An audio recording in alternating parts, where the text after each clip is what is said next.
What's going on, everybody? Scouts311 here, and this is Arkham Horror, a classic game, classic board game, very famous game, famous for many things, almost most famous for having one of the largest boards. Like, it's just ridiculous how big this board is, and all the other things, all the cards, and the crazy amount of stuff that just goes into this game. It's pretty amazing.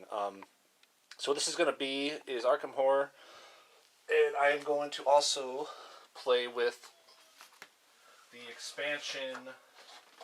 I have a few expansions for it, and I haven't really played much with this one here. This is the Innsmouth Horror expansion. What this does is adds more cards, more monsters, a new board, a new town called Innsmouth to the game that we are going to add in. And I'm going to try to teach the game a bit here, even though it has been a while since I played it, so there will most likely be some mistakes. This is a rules-heavy game. There's a lot of stuff going on.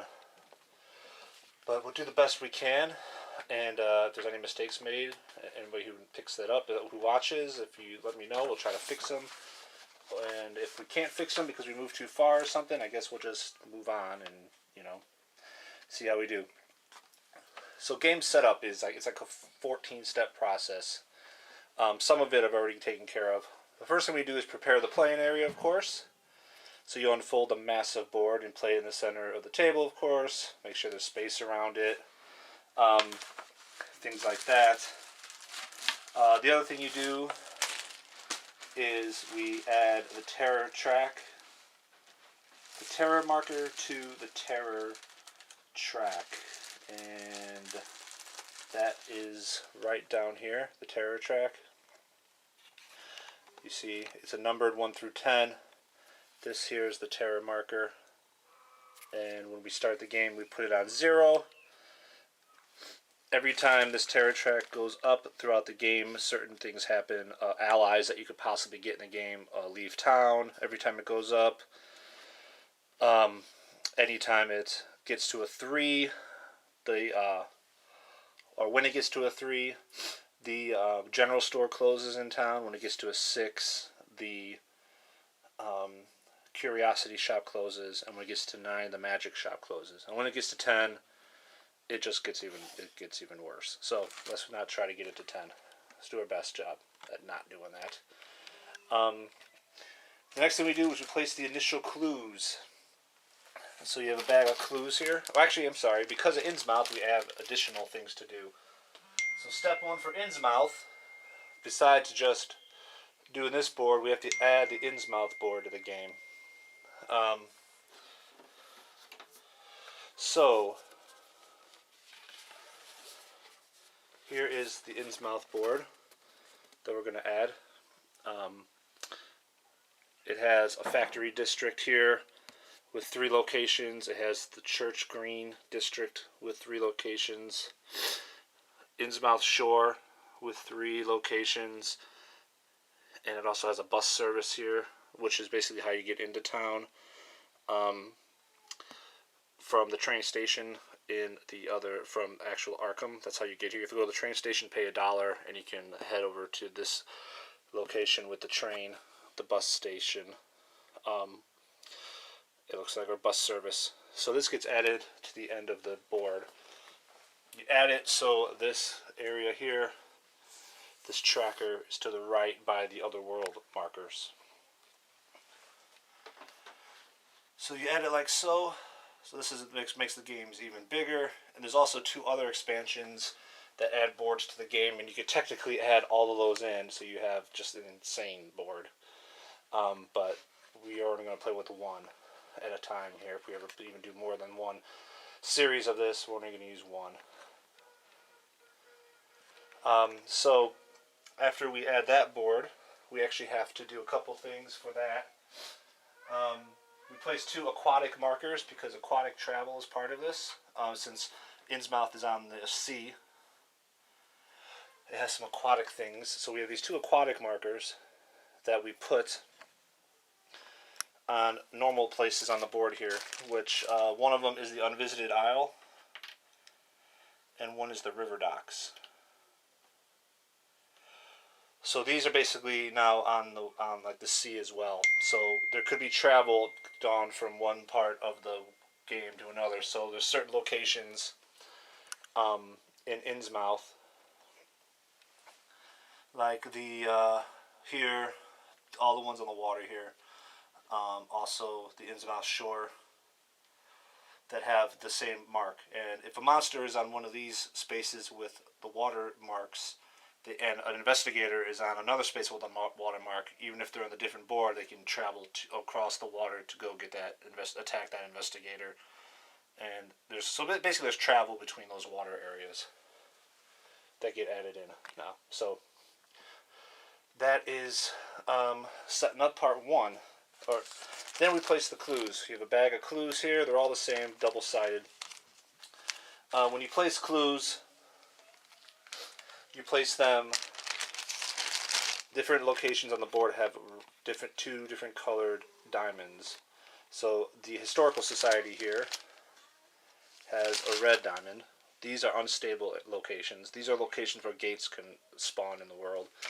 And then there's other locations that have green symbols, like the South Church here. So what you do with the clues in the beginning of the game is you place all the clues by any locations with the red marks. So I believe there's 11 on the main board that you need to do. So do historical, woods, the science building, the unnameable, the unvisited isle gets one, Independence Square, Tibbs Roadhouse, the graveyard, the Black Cave, the Witch House, and the Silver Twilight Lodge. So these are all locations that have clues. Clues is what you really need to get in this game. You spend clues to close gates, to seal them, so gates cannot appear in those locations anymore. That's one of the ways you win, if you seal 6 gates. So all these clues are things you can pick up when you get to the areas, and you also can have escape spawn on these specific locations. So all the red ones here, and then we also add them to any red locations on the Innsmouth board. It's going to be a little hard to see the Innsmouth board, and I apologize for that. It's just such a big game. So the Marsh Refinery, the Esoteric Order of the Dagon, the Double Reef, the Ya Mythili, I guess is how you say that, also gets a marker. So that is all the clues that we have to add to the board at the beginning of the game, and that is something that continues throughout the game, adding clues. You choose first player, not a big deal. I'm playing solo, so I choose myself. And then you also choose the investigators that we're going to play with. And I was considering playing with 2. I think 3 is a good number, though, as well. Sorry, gotta do a little upstairs text to the wife real quick. I think 3 is a pretty good number, though, and I think I'm going to go with 3. Since we have the expansion board, I think 3 would be a good number, so we can kind of try to get around the board a little better. So I'm going to randomly select our investigators. We have an insane stack of investigators to work with here. And these are what their cards look like. Just like everything else in the game, they're very big. And you see all the stack. This is all the investigators from the main game and what came with Innsmouth. I'm only using investigators between the games I'm actually going to be playing. So I have a lot more of these guys from the other expansions. But these are the ones we're going to be using. So we're going to randomly select these guys. Basically, I'm going to pick 3. Or guys and girls. So let's select 3 of them. So we're going to have, I've never been, I've heard before, Mintai Fan. Mintai Fan? I hope I'm saying that right. The secretary. So she's going to be one of our investigators. She is from the Innsmouth game. Our other one is Joe Diamond, the Private Eye. He's from the main core game. And our third one is going to be from the core game as well, Mandy Thompson, the Researcher. So these are our 3 investigators that we're going to be using.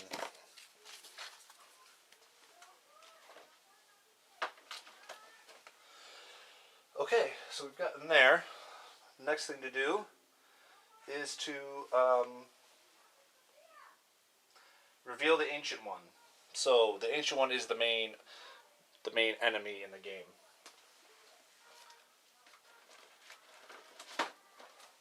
So we have a stack of Ancient One enemies here. There's quite a few of these. The Innsmouth ones that were added for the expansion are added into this set as well. So we shuffle these up best we can. And we reveal the Ancient One that we'll be going up against. Some are harder than others. So let's hope we don't get one that's too insane. But let's see who we get. We get one from Innsmouth, which actually I haven't played any of the Innsmouth ones. Czar, the Twin Horror. He sounds pleasant. He has a track up to 11, which seems a little rough. So that's our Ancient One.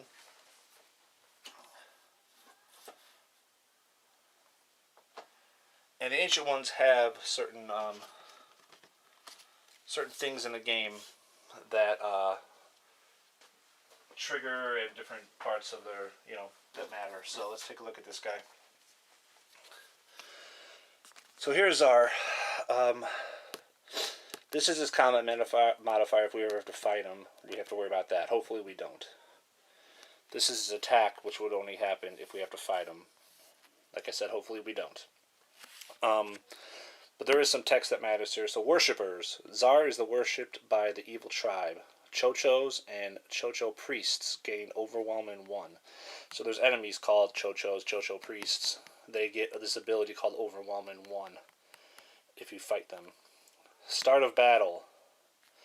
Czar gains magical immunity. One Czar has been defeated once. This becomes physical immunity instead. So that seems as though if we have to fight him, that comes into play. So the worshippers basically is the main thing. They get some extra abilities. And then the Twin Horror. When a new gate opens, roll 2 dice. If doubles are rolled, immediately draw and resolve a Mythos card. That's his ability that happens. If Czar awakens, which means if he ends up coming out into the world, most of the game he won't be awakened, and we don't want him to awaken. It must be defeated twice. After removing its last Doom token for the first time, any further successes from that attack are ignored, and Czar's Doom track is refilled. That's pretty insane. So we have to fight him twice if he comes out. Oh boy. So really the only thing that matters for big time is when a gate opens, doubles are rolled, we have to draw another Mythos card, and worshippers get some extra bonuses, those 2 type of enemies. Everything else seems like it only really matters when we fight those enemies. Everything else matters if we actually have to fight him. So this is the Doom track, and every time a gate opens, we have to add a token to this Doom track, and if it ever gets to 11, then he awakens. So we don't want that to happen.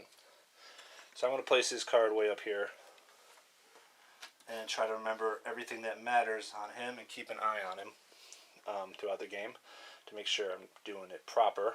So there's a lot to remember in this game. I'm going to do my best I can to not screw up, but I know I will screw up sometimes.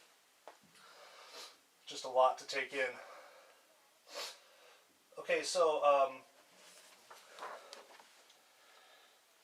if he has an ability that lists any actions that take place at the start of the game, they're resolved. He actually didn't have any. So that's nice. So then we separate decks and place them near the board, which I've already done. I showed you we have all the decks down here that we're going to be using. And there's also a few decks off to the side here that are basically specific to the Innsmouth board. So I'm going to place them down here by the Innsmouth board. And so those only matter if we're actually over in that part of the of the city, or that part of the game, if we ever get to the Innsmouth city itself. So now we receive fixed possessions. So each investigator sheet, there's items that are listed as fixed possessions. Each player, begin with the first one. I guess we'll make the first player Joe Diamond, and then we'll go with Min, and then we'll go with Mandy Thompson, I think. So Joe Diamond is the first player in the game as we start. You receive items on their character sheet, the fixed possessions. We have to find them and put them on the character. So if you look at Joe Diamond here, he has fixed possessions. So he starts the game with $8, 3 clue tokens, 1 common item of 45 automatic. So that's a specific item for Joe. So we get $8 for Joe. I always like these. They actually like little money. It's kind of a cool. I don't know. I think it's cool. So you start with $8 for him. He gets 3 clue tokens right off the bat, which is nice. You need 5 clue tokens, and when you come up to close a gate and you have 5 clue tokens, you can seal the gate. And so clue tokens are very important. They're also used for rerolls in the game. So they're very important to have. And then he gets a common item. So the common items come out of this deck here. And it's the 45 automatic, which we need to find real quick. Let's see if we could get it. Usually when I go through these decks in this game, or Eldritch Horror, it's always like the last card. There we go. The 45 automatic. So if you look at the 45 as an example of how the game works, it's a one-handed weapon. You can only use two hands worth of weapons in this game. Some weapons are two-handed. You can have 2 one-handed ones that you can use. So this is a physical weapon, which means it does physical damage. Some monsters are resistant or immune to physical, so it wouldn't work on them. And it gives you +4 to combat checks, meaning we basically get 4 extra dice to roll when we do a combat check. So that's a good thing to have, definitely. So he gets that. So now Min Tai Fan, let's call her Min, so hopefully I don't keep saying it wrong. She gets $4, 2 clue tokens, 1 unique item, the King in Yellow. Huh. Okay. So $4 for her.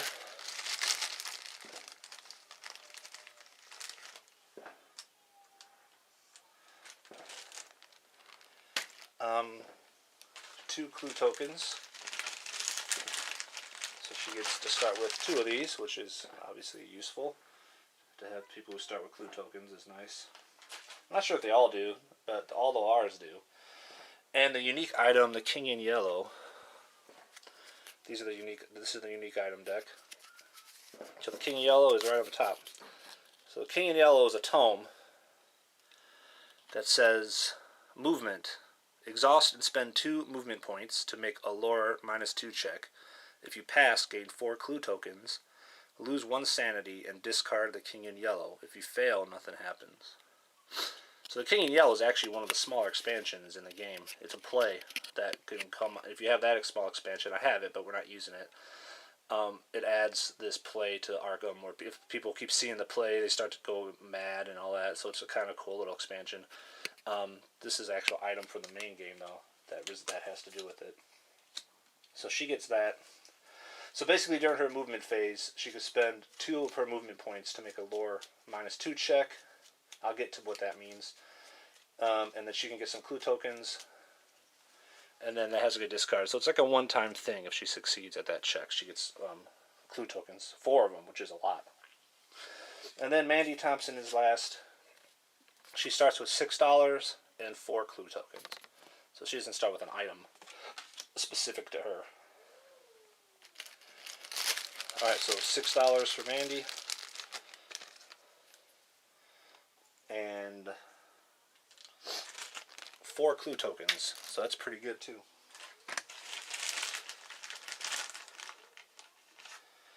She's the researcher, so she's really good at clues. So she does start with those. And that is the part for our fixed possessions. Okay, so the next thing we do is once we grab our fixed possessions, we shuffle up the cards where the fixed possessions could come from. So we shuffle up the common, the unique items, unique items. These are spells, these are skills, and these are allies. Now the important thing in Arkham Horror is you can only have 11 allies total. The Innsmouth Horror expansion does not actually come with any allies, but some do. So if you ever do, you have to take out enough allies, so you're only left with 11 randomly. But we have 11 here because that's what comes with the base game, and Innsmouth doesn't add any. So we're able to keep those there as we are. So that's good. The next thing that we have to worry about is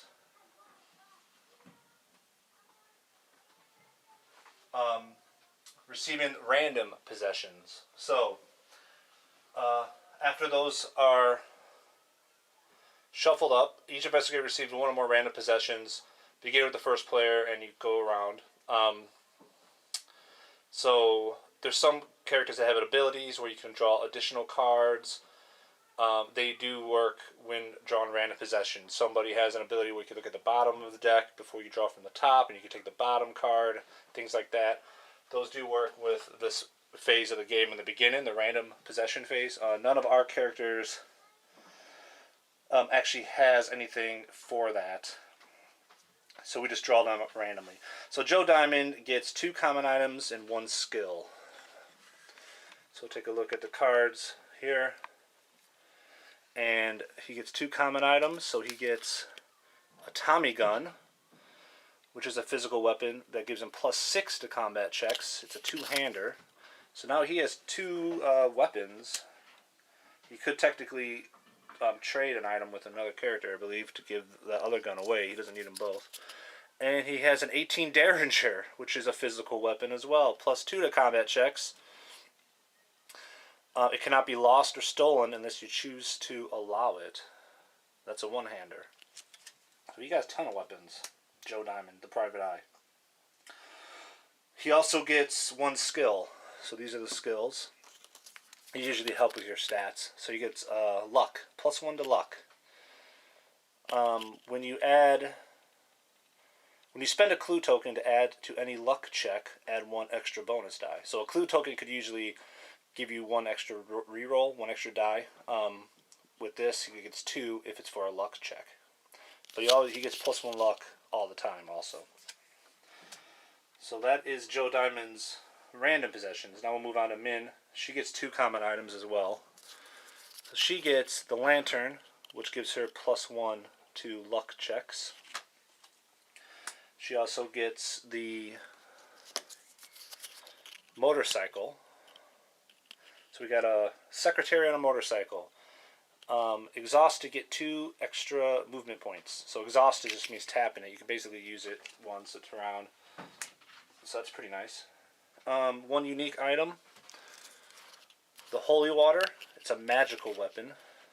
+6 to combat checks. Discard after use. So it's a 2-hander. And it's a 1-time use. But +6 is pretty powerful.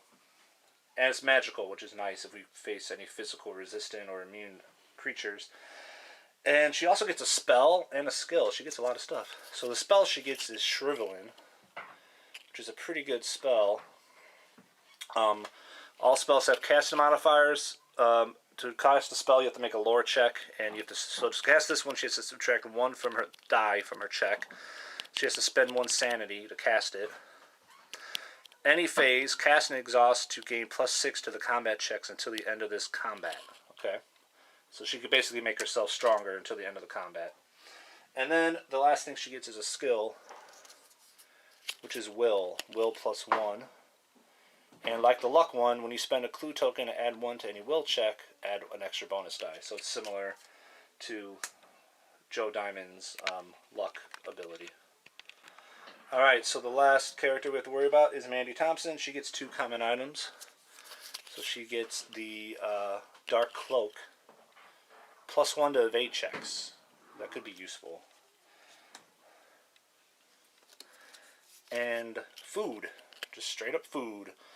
Any phase, discard food to reduce any stamina loss by 1. Huh, okay. So no weapons for Mandy. We gotta get her one of the weapons. One unique item, which ends up being a silver key. Any phase, put 1 stamina token from the bank on silver key before making an evade check to automatically pass it. Discard silver key after using it if there are 3 stamina tokens on it. Oh, okay, so basically she gets 3 free evades with this. Once there's 3 on here. After the 3rd one, we have to discard this and she won't be able to use it anymore. So that's pretty cool. And a skill. And hers is speed, +1 speed. And like the other ones, I don't know why it's not wanting to focus that well here. Maybe because I have some background or something. When you spend a clue token to add to any speed check, gosh, it keeps dropping the cards. You get to add extra bonus die.